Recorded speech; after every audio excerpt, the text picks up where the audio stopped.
Welcome back to the channel. Before we begin today's episode, if you've been following along with these deep dives into demonological history and mythology, consider subscribing and following us. It's the best way to support the work and to make sure you don't miss the next episode in this series. Now, let's get into it. Seere is formally catalogued as the 70th spirit of the Ars Goetia, the first book of a larger 17th century grimoire known as the Lesser Key of Solomon, or the Lemegeton.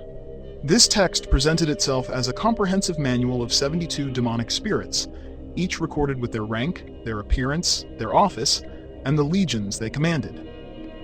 It was one of the most influential texts in the history of Western occultism, and Seere occupied one of its final entries.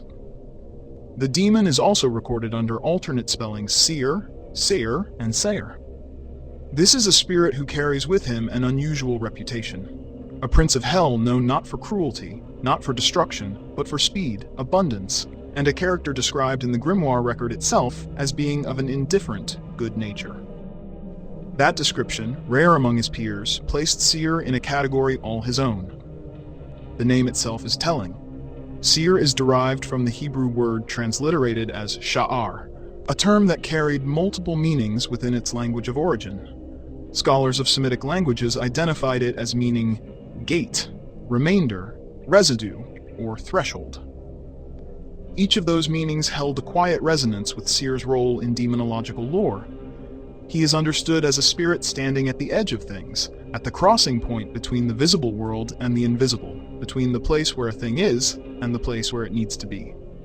That quality of standing at thresholds is not incidental. It is the very core of who he is. What makes his position in Ars Goetia particularly interesting to scholars is something not about where he appeared, but where he did not appear. The Lesser Key of Solomon drew heavily from an earlier work of medieval demonology, Johann Weyer's Pseudomonarchia Daemonum, published in 1577. Weyer's text was the most systematic catalogue of demonic spirits to predate the Ars Goetia, and the Goetia borrowed extensively from it, and yet Seere was entirely absent from Weyer's list. He was one of only 4 spirits added to the Ars Goetia that had no precedent in the Pseudomonarchia Daemonum. The other 3 were Vasago, Dantalion, and Andromalius. This absence suggests that Seere emerged from a separate strand of occult tradition, one incorporated into the Goetic record later in its development, possibly from manuscript sources that ran parallel to Weyer's compilation rather than descending from it.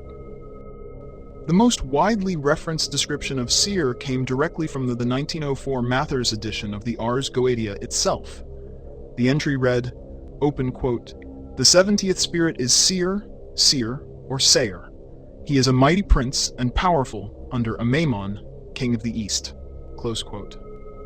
That single sentence established 2 critical things: his rank as a prince and his position within the infernal hierarchy under one of the 4 cardinal kings of hell. To understand what it meant for Seere to hold the rank he held, it was necessary to understand the world he inhabited. In the demonological framework of the Ars Goetia, hell is organized according to a strict feudal-style hierarchy. At the top sat 4 great kings who ruled over the cardinal directions of the compass: north, south, east, and west. These kings commanded vast territories of infernal authority, and beneath them served a ranked order of princes, dukes, marquises, earls, presidents, and knights, each with their own legions, their own offices, and their own domains of influence. Seere serves under the king who holds dominion over the east, Amaimon. In various editions of the Lemegeton, Amaimon's eastern domain is understood as the first gateway through which infernal influence entered the world, a realm tied to dawn, to beginnings, and to the first thresholds of power. Seere operates as a prince within that eastern domain, subordinate to Amaimon but holding considerable authority of his own. The title of prince is not a minor distinction. Among the 72 spirits of the Goetia, princes occupy a high tier, indicating command over large numbers of lesser spirits and the capacity to carry out tasks of significant scope. Seere holds this rank with documented command over 26 legions of spirits, a number confirmed consistently across all major manuscript variants of the Ars Goetia. Running alongside the Goetic tradition was a parallel system drawn from the Kabbalistic branch of occult philosophy. In this system, Each of the 72 demonic spirits was understood to be counterbalanced by one of 72 angelic spirits, whose names were derived from the 72-fold name of God, the Shem HaMephorash, drawn from 3 consecutive verses of the book of Exodus, chapters 14:19 through 14:21.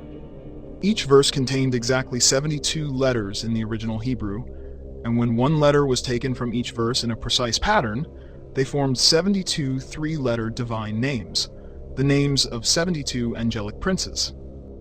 According to this pairing, the angel assigned to rule over and restrain Seere is known as Eabamia. This system was preserved most clearly in the manuscript compiled by Thomas Rudd, dated between approximately 1583 and 1656, which labeled the Goetic text as Liber Malorum Spiritum So Goetia, and systematically matched each demon to its angelic counterpart. In the framework of ceremonial magic, Eabamia was the power invoked to control Seere, the celestial force that stands directly opposite him.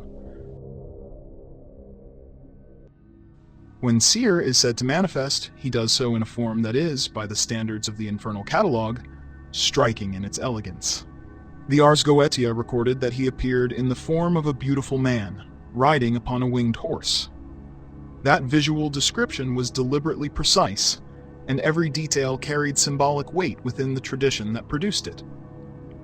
The image of a beautiful man is not incidental to his character. In the symbolic grammar of the Goetic tradition, a spirit's physical appearance is understood as a direct expression of its nature. Spirits described as monstrous or grotesque, multi-headed, animal-limbed, or wreathed in flame, were typically associated with violence, chaos, or active deception. A spirit who appeared as a beautiful, fully human figure is, by contrast, associated with order, accessibility, and a disposition that is at a minimum not hostile. Seere's appearance is entirely consistent with his character as the text recorded it: cooperative, functional, and lacking in overt malice. His mount carries its own layer of meaning. A winged horse, powerful, elevated, and bound to no single terrain, resonates strongly with classical imagery. Modern scholars and practitioners frequently drew comparisons to the figure of Pegasus from Greek mythology, the winged stallion of classical tradition. While no direct textual link existed between Seere and the Greek world, the symbolic resonance is noted by multiple commentators across the centuries of study that Goetia had attracted. In the imagery of the ancient world, a winged horse represented the transcendence of earthly limits, the ability to move between the terrestrial and the celestial, to pass over the boundaries that confined ordinary beings to one place and one time. That imagery, applied to Seere, is entirely fitting, because movement, what he is. Alongside his described form, the Ars Goetia documented Seere's sigil, the unique symbol by which he is to be identified and called. In the practice of ceremonial magic, a demon's sigil functions as its pictorial signature, held to be the equivalent in power to its true name. The grimoire instructs that the sigil is to be worn by the practitioner during a summoning, specifically as a leman, a ritual emblem worn upon the chest as a symbol of authority and protection during the operation. What Seere did, his office, his function within the infernal order, is described by the Ars Goetia with a clarity unusual for a text that often dealt in the obscure. The entry stated, open quote, "His office is to go and come, and to bring abundance of things to pass on a sudden, and to carry or recarry anything whither thou wouldest have it to go, or whence thou wouldest have it from." Close quote. The phrase, "to go and come," is understood by demonologists not as a vague description of general movement, but as a precise functional statement. Seere exists in the grimoire record primarily as an entity of transit, a being who could bridge distance and carry intentions, objects, or outcomes from one place to another with a speed no other force in the medieval cosmological imagination is said to match. The most dramatic expression of that power came immediately after in the text. Open quote, "He can pass over the whole earth in the twinkling of an eye." Close quote. Within the cosmological framework of the Ars Goetia, this is not understood as a metaphor. It is a literal and functional attribute. Seere could be dispatched to any location on the face of the earth and return, or carry anything there in the span of a single blink. This capacity for instantaneous travel set Seere apart from many of the other 72 spirits in an important way. Many of his contemporaries in the catalog were specialists, teachers of specific arts and sciences, revealers of particular secrets, entities whose power is confined to a narrow but deep domain. Seere is, by his office, something more like a universal courier. Speed and conveyance are not domain-specific. He could act across any field, in any place, at the direction of whoever held his seal. Because his defining quality is not what he could access, but how quickly he could reach it. His second major power is the revelation of hidden things. The grimoire stated that he, open quote, giveth a true relation of all sorts of theft, and of treasure hid, and of many other things, close quote. The emphasis on true relation is deliberate and significant. In the Goetic tradition, many spirits are understood as capable of speaking but prone to lying, misleading the conjurer, providing partial truths, or distorting their answers to serve their own ends. Seere is recorded as giving true information, without coercion and without the elaborate ritual containment that is required to force honesty from some of his peers. That quality alone made him one of the more valued figures in the catalog. The dual focus of his revelatory power, theft and hidden treasure, is theologically coherent with his broader nature as a spirit of transit and conveyance. Both categories dealt with objects displaced from their rightful place, stolen goods removed from their owner, or buried wealth removed from circulation. Seere, as the entity whose entire being is defined by the movement of things from one place to another, is the natural figure to consult about things that had moved, or been moved, wrongfully. The Occult Encyclopedia, drawing from the astrological layers embedded within the Goetic tradition, recorded that Seere is astrologically associated with dangerous writings. This designation had deep roots in medieval judicial astrology, where specific planetary positions were understood to govern specific categories of human activity, including writing, contracts, and formal communications.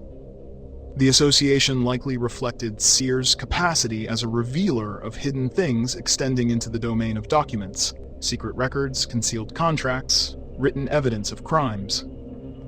His swiftness, applied to the written word, made him a figure through whom the hidden contents of any record might be brought to light. Several commentators in the Western magical tradition also drew connections between Seere's attributes and the planetary sphere of Mercury, the classical ruler of communication, travel, trade, and intellectual exchange. In the ancient world, that sphere corresponded to the figure of Hermes, the messenger of the gods, the deity of thresholds and crossings, and the guide who moved between worlds. The parallel between Hermes' function and Seere's office, both figures defined by movement, mediation, and the crossing of boundaries, is one that multiple scholars of Goetic lore found compelling, though no primary text established a direct lineage between them. It is his character, more than any single power, that made Seere an object of sustained fascination among those who studied the Ars Goetia seriously.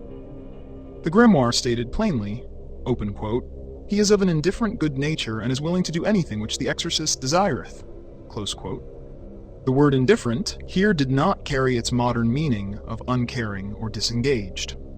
In the theological and demonological language of the period, an indifferent nature described a spirit that stood morally neutral, one oriented neither toward good nor toward evil, but simply toward action. Seere is willing to serve whatever the practitioner asks, not because he is malevolent, but because his nature is fundamentally neither malevolent nor benevolent. He simply did. This made him a distinctly rare figure among the 72. Many of the Goetic spirits carried explicit warnings attached to their entries, noted as habitual liars, as dangerous to approach without specific protective measures, as requiring elaborate ritual containment before they would speak any truth at all. Seere carried none of those warnings. The Ars Goetia described him as a spirit of good nature, being mostly indifferent to evilness, reinforcing the primary text's characterization of a being without an adversarial agenda. Several modern commentators on the tradition argued that this apparent benevolence is not an anomaly, but a remnant. Evidence that Seere may have been preserved in the grimoire record, with more of his pre-Christianized character intact than many of his contemporaries.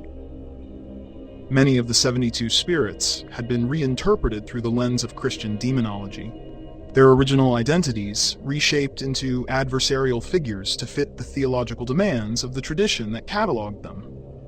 Seere, entering the record later and from a less traceable source, may have escaped some of that reinterpretation, carrying into the Ars Goetia something closer to whatever he originally was. Whether that is true or not, the effect was the same. A prince of hell who, uniquely among his order, is described not as something to be feared and contained, but as something to be worked with. Like the vast majority of the 72 Goetic spirits, Seere was understood within the theological framework of the grimoire tradition as a fallen angel, a celestial being who had once existed in heaven for participating in the rebellion attributed to Lucifer, and who had consequently fallen from divine grace into the infernal hierarchy.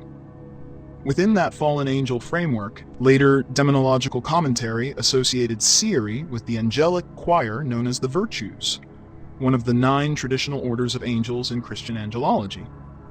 The Virtues were the angels most directly associated with miraculous acts, with the movement of heavenly bodies through the cosmos, and with the bestowal of grace, courage, and strength upon those in the material world. Their domain is one of active work, of bringing divine will into concrete physical reality.